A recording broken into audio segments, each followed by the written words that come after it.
Thanh theo thả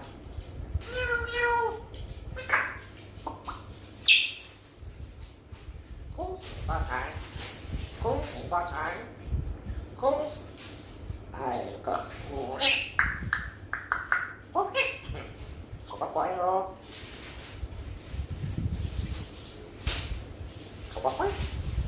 không có quay luôn